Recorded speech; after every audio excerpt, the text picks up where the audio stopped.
Hey gang, so with IAE coming up in, let's see, it is currently Wednesday, so 2 days, coming up on Friday. I thought it might be a good idea to just kind of go through my surf takes on the ships that are available kind of in different categories. I have a sneaking suspicion that not many people that watch my channel are brand new to Star Citizen or have never played the game before. So I'm probably preaching the choir here, but with all of the ships becoming available for this sale, thought it might be a good time to kind of go in and sort of say, hey, these are the flyable ships that I think are kind of the best buys or the best in their categories. So with that said, that sounds interesting. Let's get this.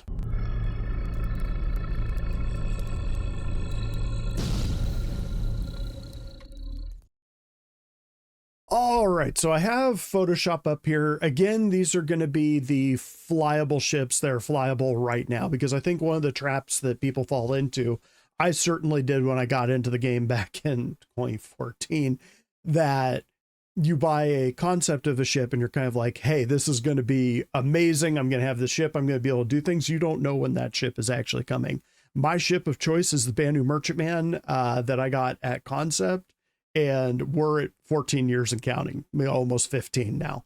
So, yeah, chances are good if you buy a concept now, you're not going to be waiting that long. You'll probably only be waiting a couple years, but there are some ships out there that just aren't flyable. So that's kind of the first caveat, is that these are ships that are going to be in the game. You can take out, you can fly right now. There's a lot of theory crafting on some of the ships that'll be coming later that they'll be better at roles than other ones will. As another caveat, there are a lot of mechanics that are not in the game yet that will be soon, like within the next year, probably. Think like the flight mechanics for an atmosphere, the control surfaces, think engineering, which will be multi-crew gameplay. There'll be a lot of ships that you can solo now that you'll be able to solo them later, but you'll be risking a lot.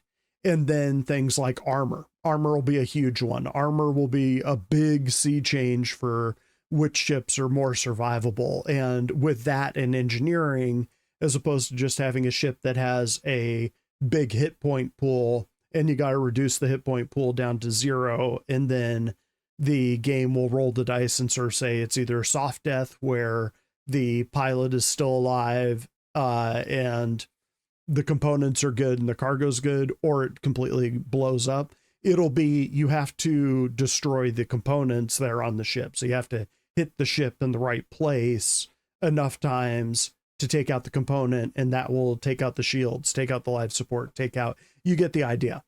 A lot of things will change at that point. So this is talking about the game in the state that it is right now with the ships we have in the game right now.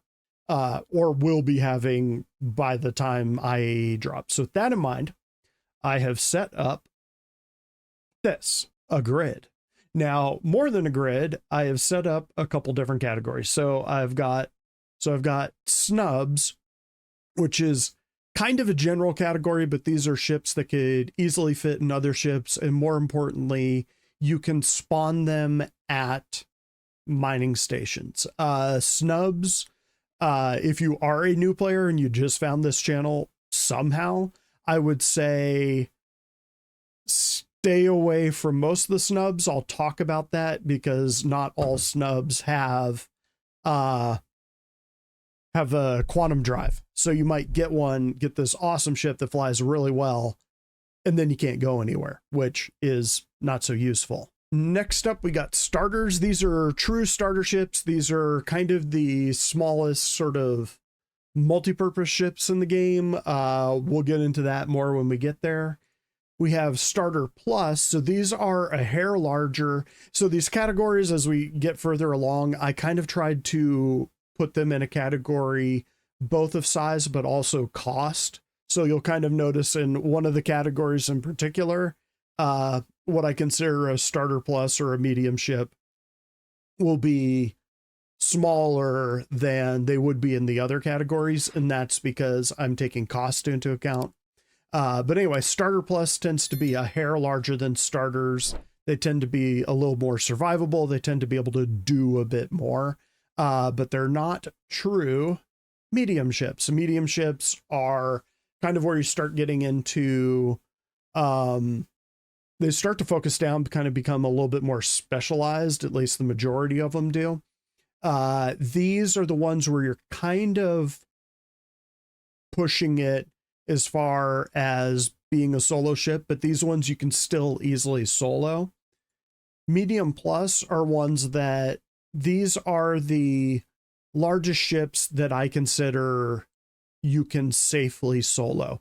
And I consider that to be the case even moving into the future of the game. And there's a couple that are kind of on that line. You would benefit from having a crew on these size ships, but you don't have to have a crew. You can take that ship out on your own and be okay. Large ships are off that category. Even right now in the game, you can solo large ships, but you're either leaving functionality on the table and making yourself vulnerable to attacks because they're big ships, they don't maneuver as well. So having someone in a turret or something like that is very beneficial. Moving into the future, you're going to have people running around these large ships fixing things. So that asterisk there means if you are a group of like 2 to 3, these are good ships. And some of them require a crew bigger than that. And we'll get into that when we get in there. The last one is large McBig Huge. These are ships that you can solo, but you're an idiot if you do. I don't recommend buying these ships unless you are regularly dropping with a few people, because I know people are going to say AI blades and NPC crews. Do not rely on that tech as a panacea until that tech is actually in the game and we know exactly what it does. I have a strong suspicion that AI blades in particular will not be the fix-all that people think it will be. People are thinking they'll be able to take out a hammerhead with AI blades and solo pilot it. I don't think that'll be the case. With that said, so we've got snub, starter plus, medium plus, large, and large McBig Huge. I have kind of broken down just a couple categories here. You can sort of see that I've just got 4 slots here. So we've kind of got all purpose. These are ships that are kind of good at a lot of things, but they're not going to be the best at specific things. Cargo, combat, and mining and salvage. And obviously not going to be a lot of choices there, but if you want to go into it, these are the major game loops that we have in the game right now. So this is kind of what I'm going with. So again, all purpose is exactly what it sounds like. It's kind of ships that are good at a lot of things, but not great. They're one of the things I like about Star Citizen is that there's a lot of taste involved. So I'm going to put up ships here that people will be like, that ship is crap, or that ship looks stupid, or whatever. And they're not wrong, because CIG has done a pretty good job of balancing most of these ships with each other, to the point that it really does come down to, I like the way this one flies or looks better than this other one, even though this other one may carry more cargo or have better guns, and that's fine. So yeah, if you disagree with me, let me know down in the comments. We'll chat about it. This is by no means a definitive list. This is just kind of my take on it. So with that said, let's go ahead and start getting into it. So my first all-purpose ship that I think is probably one of the better snubs in the game is the 135C. So this is the Origin 135C. There is the Origin 100I that is technically the starter.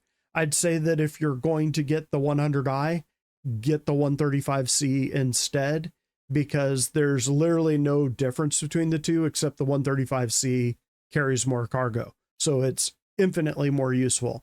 This is a really, really, really useful ship that sometimes gets lost in the sauce.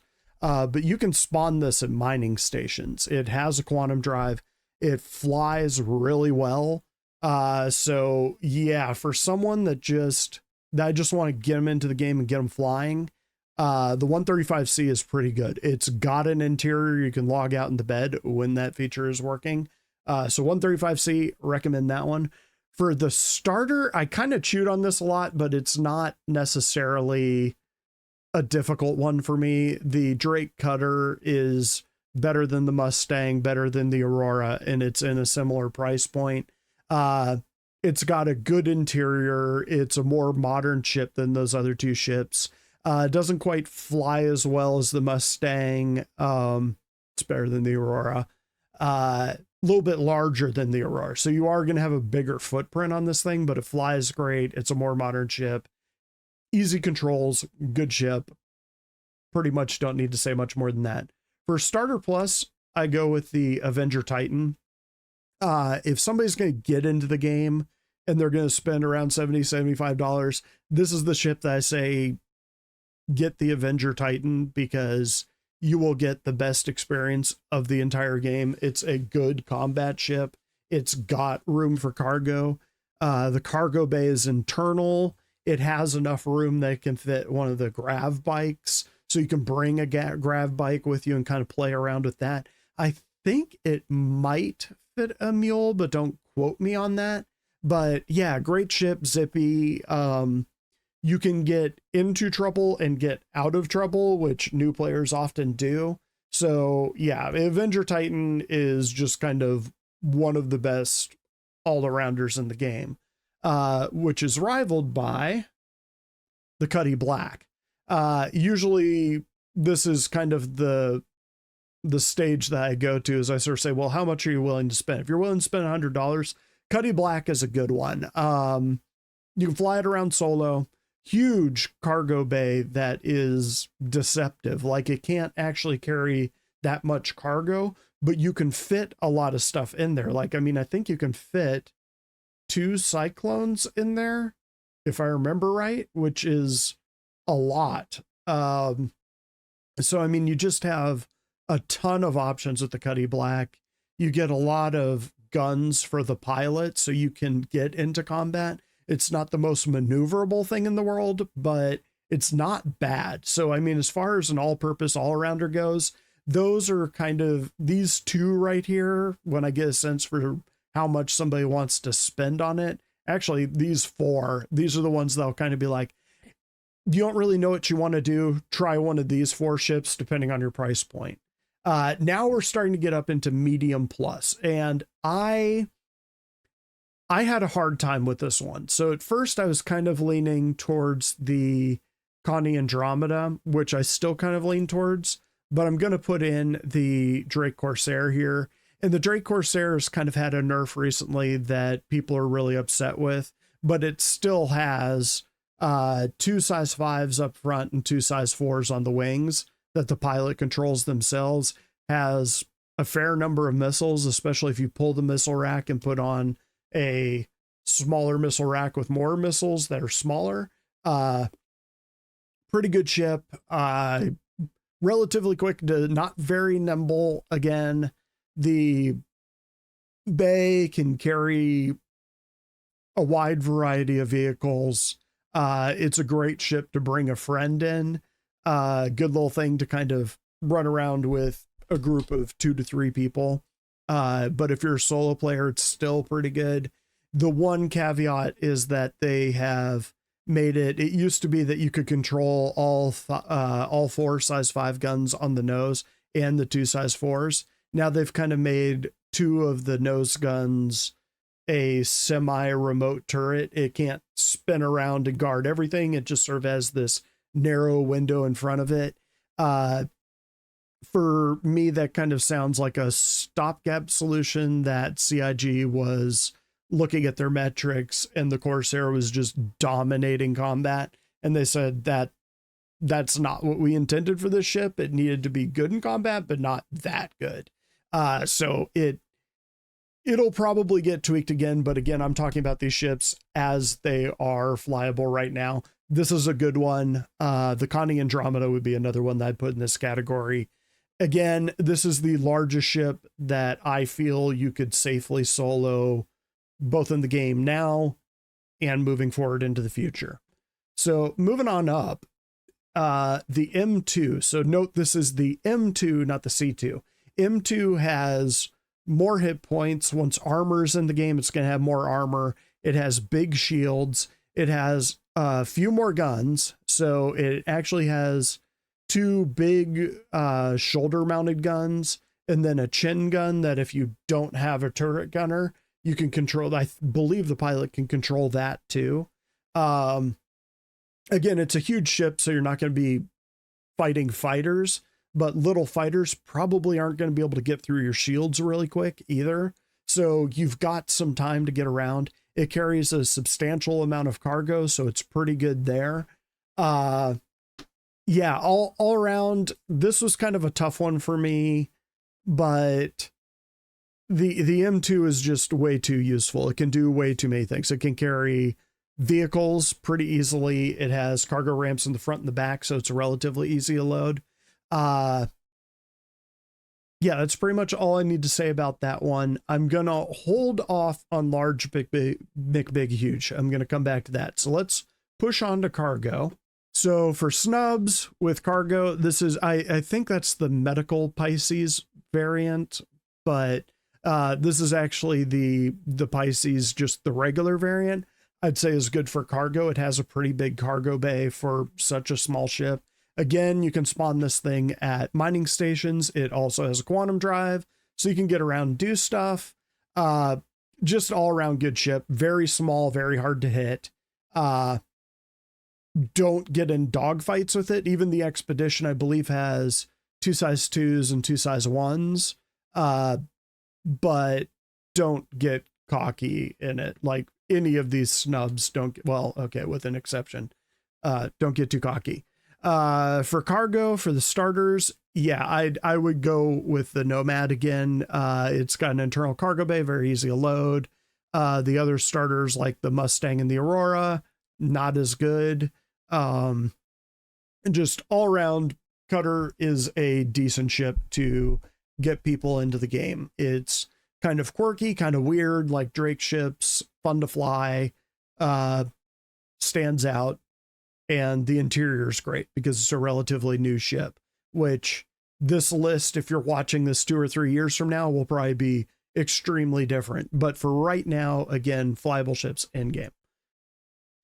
For the starter plus, the Nomad is kind of the way to go for cargo. I would say its cargo is external, so it's very quick to load. It kind of doubles up because it can fit a rock on that little sort of pickup truck back. It's got a tractor beam, which is pretty useful. And the bonus is that it actually flies pretty well. And while it's not amazing in combat, it's not bad. Like I pulled this thing for Xenothreat a couple years back, and just as kind of a joke because I needed to get back out there. It just so happened I had a Nomad at the station that was nearest to where Xenothreat was going on, and just sort of went, screw it, I need to get back out there. Just pulled the Nomad and actually survived the whole rest of the fight and was shooting down derpy NPCs. So keep in mind this a couple years ago. But yeah, Nomad, pretty good cargo runner for the starter plus category. Tends to get lost in the sauce. A lot of people forget about it. I'd also throw the Avenger in there. The Intrepid might enter this category relatively soon, but the fact that this one has the external bay, you can kind of load it a lot faster. Once the Intrepid is kind of gone through its seasoning, I'd say the Intrepid would probably be a better smuggler or drug runner. The Nomad would be the one that I would go with for just straight up cargo. And next up the line to what I would consider a medium ship is the Hull A. This is one of those things where it kind of falls into a weird category because technically of the whole series, the Hull A is the starter size, but it expands. And when you're talking about cost and size of the cargo that it carries, it's more of a medium. obviously a solo ship. This is a one-person ship. You could put another person in there, but they're not going to be doing anything other than helping you tractor beam things onto it.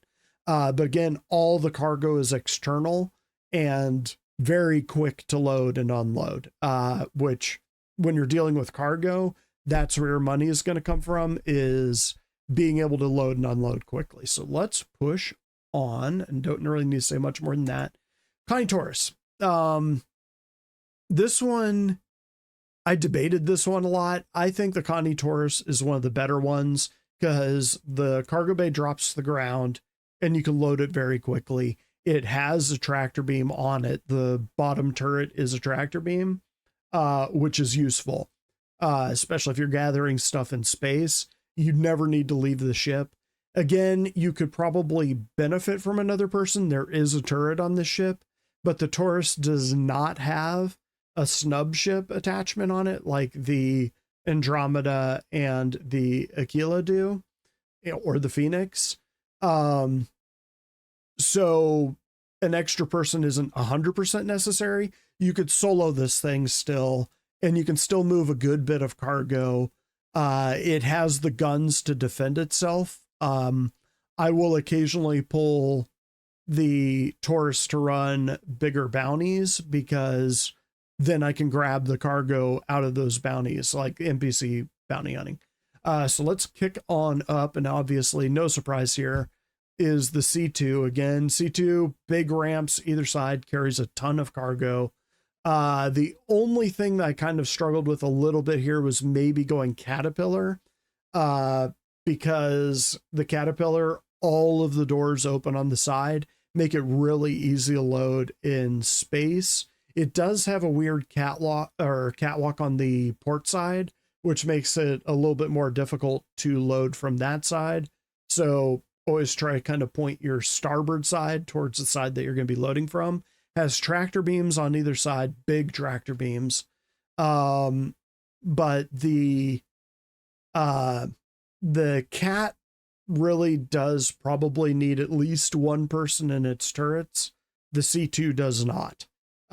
Its rear facing guns aren't huge, and they're not much of a deterrent in the current game. So if you're looking to solo fly something big, C2 is probably about it. Again, good cargo runner. I'll just stick with that. Moving on, large, big, huge, obviously the Hull C. Hull C has a lot of issues in the current patch. Apparently in the latest PTU patch, they have fixed its ability to dock. One of the most annoying things about this ship in the game right now is the whole loading cargo metric. You don't have to physically load this thing yet, but you do have to come up to a station, dock, run inside, buy the cargo, get back on your ship, hoping that it doesn't despawn and that the docking ring is working, or the docking collar is working. Then you undock, fly to the area where the cargo load is, and then call up the station, have it load your ship from there, and then you can fly off. And when you go to the next place, you have to dock, run to the station, sell your cargo, hop back on your ship, fly to the cargo unloading area, have it unload your ship, and then presumably you have to fly back, dock again, run inside, buy cargo, get back on your ship, fly over. It's a mess. The loop for this ship is a mess, but if you want to move a lot of cargo in a big size, this is it. So let's go ahead and get into combat. Now, a warning with this one, probably the best fighter out of the snubs is the P-72 Archimedes. So this is not the P-51 Merlin. Yeah, it's the Merlin. Is also a good one. This one has 4 energy weapons, so you're not going to be running out of ammo on your main weapon with the Archimedes. It's very small, very hard to hit, very fast. Not going to take very many hits, but you're not going to get hit very often in it. The warning on the ship is that it does not have a quantum drive. So if you have this ship, you either have to move it in another ship, like the Connie Phoenix that it comes with, or I think the Constellation Andromeda can carry it. You can switch it out with the Merlin. Or whatever you're doing has to be within range of where you spawn the Archimedes. So be aware of that. But other than that, pretty nasty little combat ship. Very, very difficult to hit. Kind of in the same category as the starter is the Arrow. This one's going to run you about $75. So it's roughly, I would say that's almost starter plus territory as far as the cost goes. But combat ships are always going to be more expensive. The Arrow, again, is small. It can fit in a lot of ships. The wings fold up, which kind of mean that you have to account for vertical space in hangars more than you do its footprint. But really good little fighter, lots of small weapons on it, very fast, very agile.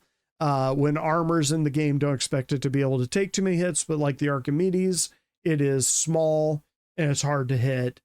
And especially if you know how to fly, you can get around and get away from people shooting at you. You can kind of choose your engagement. But I probably have people that are combat people that are howling at me right now, but don't worry. The current meta in the game at this exact moment is the Buccaneer. That'll change eventually. These engines are extremely easy to hit, but they buff the hit points on them.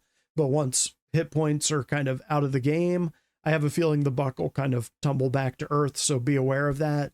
But again, the Buck carries, like most Drake ships, an absurd amount of weaponry on it. Like, it has all of the guns. I think it's got 5 hard points for guns on it, carries a few missiles.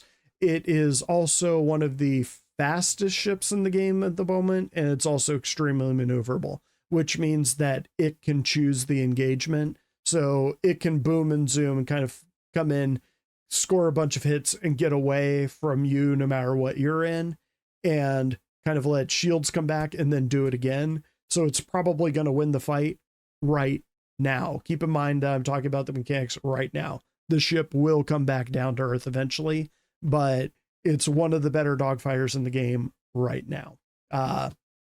Speaking of, Hornet Mark II. So again, these are size-wise all relatively close in size. This one's a little bit bigger than this one. This one's a little bit bigger than this one, but cost-wise, this is where these fall in. The Hornet Mark II, very good fighter in the game right now. It's tanky like the old Hornet was, has pretty heavy guns, so obviously gonna stand up pretty well. Yeah, and that's going to be the case going forward. Also for the starter plus, I would put the Gladius in here since it is the Squadron 42 hero ship. It's the one that you're going to be in most of the time. Gladius is never a bad one to go with just because it's always going to have the newest tech for the game, at least for right now. Once Squadron 42 releases, might not be the case, but for right now, Gladius or Buck there, you can't go wrong. So let's go up a level. This one was a little hard for me. I went with the Vanguard Harbinger. I think it's the Harbinger. It's either the Harbinger or the Sentinel. The one with the torpedoes. There's one with 2 size 5 torpedoes that kind of gives you a lot of options in combat. You can start taking on bigger ships. Vanguard series is tanky. I would also kind of lean towards the Redeemer if you can put a couple people in turrets. The Redeemer is extremely nasty, but if you're solo flying, which is kind of what I put in the medium plus category, is that it has to be reasonably soloable. Vanguard's a good choice. It's tanky, not the most maneuverable thing in the world, but it's got big, nasty guns. If it does get a bead on pretty much any of these ships and manages to get a full volley on them, they're toast. For anything bigger, the one that has the torpedoes, which I really should have looked that up, I'm pretty sure it's the Harbinger. Pretty sure. I think the Sentinel, I think it's the Harbinger. Don't quote me on that. Look for the one with the torpedoes. Moving up in size, the large is the Hammerhead. Now again, that asterisk means that you would probably need crew. If you are soloing the Hammerhead, The only thing you are going to have control over is a couple size 5 torpedoes and I think 6 size 3 missiles, and that's it. All of these guns are going to be useful. I would say the minimum number of people you would need to make a hammerhead useful is 4, and that is a pilot and then 3 turrets. This thing really hums when you have at least 5 turret gunners, though. If you can get 6, you're in business. But again, that tail gunner is mostly just looking out for ships that are trying to get on your tail and launch missiles and stuff at your back end, which can be kind of a boring place to be. That's where you're going to put the NPC when you get NPC crews, or the blade would be on that particular turret, just so that you're always covered. But if you can get 5 turret gunners, this thing is amazing. We took one out for a couple missions yesterday. The Carnival did. Lots of fun. It's kind of your first introduction to what a big warship can do in this game. And speaking of big warships, obviously the Polaris, which I told you I was going to push the boundaries on this one. So the Polaris will be in the game within the next week. In theory, they are dropping it for IAE. Really big ship. Again, if you're soloing it, you're doing it wrong. Like, even more so than the Hammerhead. I don't even think you can shoot missiles from the pilot seat. So if you're taking this thing out solo, you're not going to be able to do much combat, just as a heads up. But with that in mind, large, big, huge for the all-purpose is also the Polaris, just because this is a large ship with a huge cargo capacity. You can do a lot of things, and it has a pretty sizable hangar on it. So you have a lot of options in this ship, even if you don't want to be just straight combat. The Polaris is going to be good at a lot of things, and that's going to be true moving forward into the game forever. This is never not going to be a useful ship. Again, not as much cargo as I don't think it has as much cargo as the C2, but that's a dedicated cargo mover. This thing can move a ton of cargo. Do know that if you are solo flying this thing around, you are going to be a target and people are going to be trying to pop you or steal your ship. Just be aware. And then down here, mining and salvage. Of course, you don't have a lot of options here. You can go for a prospector or a vulture. And I call these starter plus because that's roughly their size and their cost. Obviously, prospector is for mining, vulture is for salvage. If you got a couple friends, which I'm kind of putting this one in between medium and large, just because you can solo them all, but you really should have at least one person there, because otherwise they'll kind of fly up on a rock you're going to be mining, and you'll run down to the turret to mine. You'll kind of be like, damn it, I need to move like up or forward or something because I can't get the laser where I want it to be. When you have 2 people in this ship, it works pretty well. If you can get 4, it's awesome. It really starts to feel like an operation because you got all 3 laser turrets. Everybody can kind of focus together. You have people shutting their lasers on and off. Everybody's kind of looking at the same rock. The pilot is kind of trying to maneuver the ship just perfectly. Starts to feel really, really cool. And you can kind of see what this game can do once multi-crew's humming. But you could solo the ship, so it's technically in that category. And then, of course, for large, big, huge, you have the Reclaimer, which is the king of salvage. Again, you can solo a Reclaimer. I don't recommend it. It's a lot more fun and a lot easier if you have even 1 or 2 other people. One person can be sitting back in the cargo bay printing out boxes.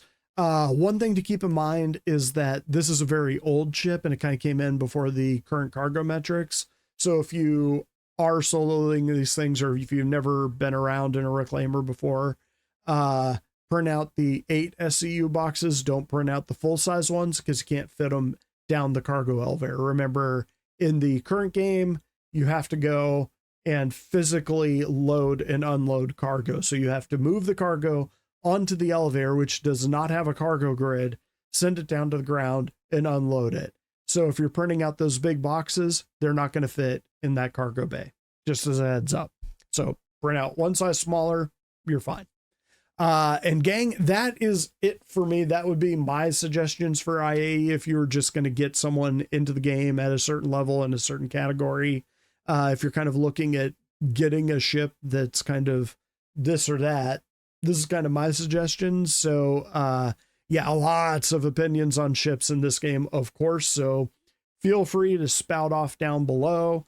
I am certainly not the purveyor of all knowledge in this game. So, other opinions are just as valid as mine. So have at it in the comments. Let me know what you think. Yeah, catch you next time. I'll see you for IAE. Bye.